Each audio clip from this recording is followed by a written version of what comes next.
We're going to start off in the middle with Christy from the Associated Press.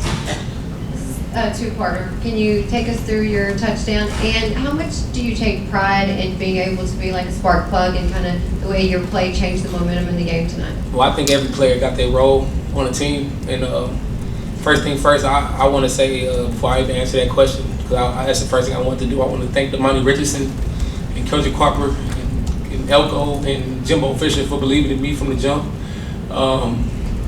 The way Damani Richardson ran on that play, that's love. The way Marv blocked for me, that's love. And that's what I wake up every single day and go hard for them and this team and the 12th man and everything else. That's the power, that's the team, that's the streak that I guess I put on them because they wanted to block for me. They know how much I wanted to get in that end zone. And they blocked for me and I got in there and I owe it all to them, so thank you for that. And just being a spark plug, wake them up. I guess it's starting to come to tuition now. For the most part, I knew I had a lot of enthusiasm, a lot of energy, and I know how affectionate of a person I can be to a person. And it's not even about the results to me no more. I just want everybody to grow and be a better man every single day. 'Cause at the end of the day, football is football. It's gonna end someday. You have to have a child one day. You have to be a father one day, and I think that's huge. Being a better man. So that's what I want to be every single day. Be a great friend, a great teammate. You can ask me anything, tell me anything. I'm gonna support you. I'm gonna push you, and I'm gonna make sure you're a better man before you leave here. A lot of guys came here because I was the host when they came here, and I told them straight up, like, listen, I'm gonna give you everything I got every single day, and I just don't want to stop doing that. That's my promise. I'm not gonna break that covenant. We'll go to the left side to Mark Passwater from Rivals, and then Travis Brown. Leon, can you kind of take us through the emotional process for you when it looked like you were going to get tossed for targeting, and then 2 plays later you're in the end zone? Yeah. It's a two-part question or something after that. That's fine. No, that's fine. I completely understand. So this is my thing. This is my logic of life, right? A day at a time.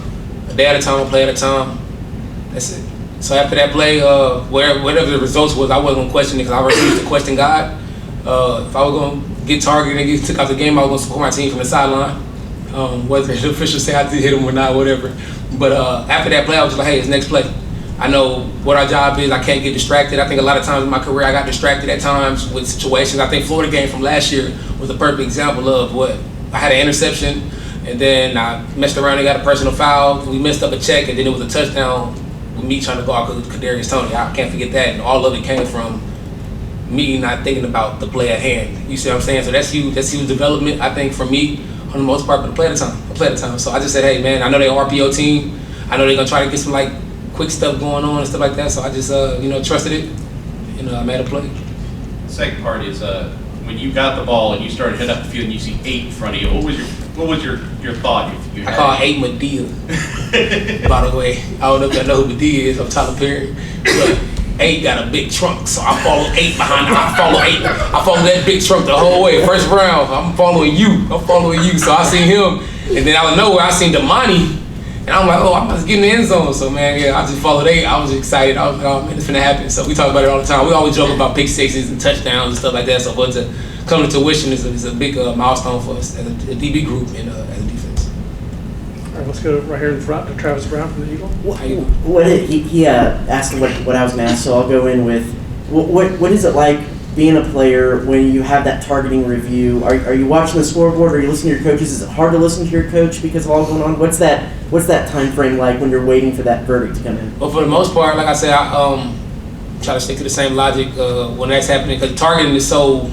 I think Tom Brady said something earlier this week about targeting on a little Buccaneers show or something like that. It's so it's kind of deteriorating the game a little bit. You know what I mean? Because you don't know how it works. I think he kind of led with his head more than I did on that play. I was trying to keep my head up, and they called targeting. So for the most part, I was like, hey, if they say I'm out the game, I'm going to support my team, and if I'm in the game, I'm going to focus on the next play. It's just that simple. Let's go to the left side to Zach Taylor, and then Mike in the back. Leon, what adjustments did you guys make at halftime, and what was it like going up against Crum? I mean, I know that with Kent State and everything, he might not get a lot of praise, but a pretty good quarterback with NFL aspirations. Right. First thing, he's a phenomenal athlete. I think it's very challenging when you got a quarterback that can get out the pocket and make plays like that. I think he did had a lot of big plays on his feet. It kind of reminded me of Felipe Franks last year, just making plays on his feet and stuff like that. So for the most part, kudos to him. I thought he did a phenomenal job trying to keep his team, you know, in the game. But for the most part, we planned against it. We was repping it. We just gotta, I guess, polish it more at halftime. Coach said, "Hey, just keep doing what we're doing. We're gonna make a little bit of adjustments, but it wasn't too crazy. We just say we keep playing hard, make tackles. A lot of times we had chances to get them down, we didn't. You know, we didn't contain them like we wanted to today, and so that's pretty much it." Let's go behind the lights to Mike Lucas from KAGS.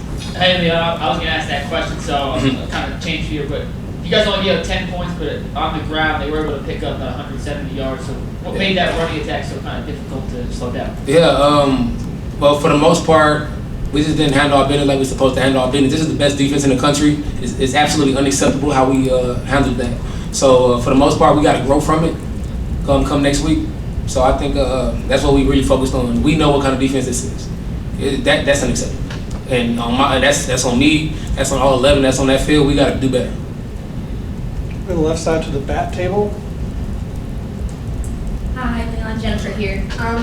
You know, you kind of complained about the energy earlier, so I'll try and give you a fun question. Talk about your decision to wear the gloves that you wore tonight and Right. kind of what that meant. Yeah, I mean, like, first off, I think everybody try to take the fun out of football a little bit. You know what I mean? Hey, it's America. I love America. Why not put on red and blue gloves? And you know, I'm an enthusiastic guy, so it kind of matched me almost. So I was just excited to put those on. And I mean, everybody, we also had some white ones too. So I was like, couldn't decide which gloves I wanted to wear. But I just went red and blue. I think last year for October, you know, Halloween, I wore orange gloves. So I just decided to go red and blue. It's kind of like a thing I've been doing, testing it out. I kind of like it. All right, we only have time for one more. We'll go Daryl in the very back, TV row. Leon, can you talk about after the pick, returning it, following the big trunk? You probably didn't have to dive into the end zone, but Right. you just wanted to make sure you weren't going to be denied. Is that pretty much how it goes? I'm sure Coach gonna tell me something about the dive later on, but I don't think I did anything wrong at the moment. I was just super juiced up, and I just got it in there. Wanted to get my hand over. I always had, like, you know, I used to play quarterback for a little bit in middle school and high school for like freshman and sophomore year. So I was just like, I did it before, I'm gonna do it again. You know what I mean? So that's really what it is. And then if I could follow up and say, how do you build on that for the Colorado game next week? I mean, there were a lot of good things that happened, but as you guys have all said, you got a lot of things to clean up and you're getting ready to hit the road. Well, I think that's human nature, right? Like, you gotta go a day at a time with certain things. So tomorrow is pretty much recovery. Take care of your body, do certain things that you gotta do, and we get ready for Colorado. It's just that simple. Monday, Tuesday, Wednesday, Thursday, Friday, we gotta be the best we can be within those days. Don't even worry about Colorado. Colorado is not even our focus. It's focused on how can we be better Monday, Tuesday, Wednesday, Thursday. Before you know it, we playing Saturday in Colorado. So. All right, that's what we got for you. Thanks, Leon. Thank you so much. God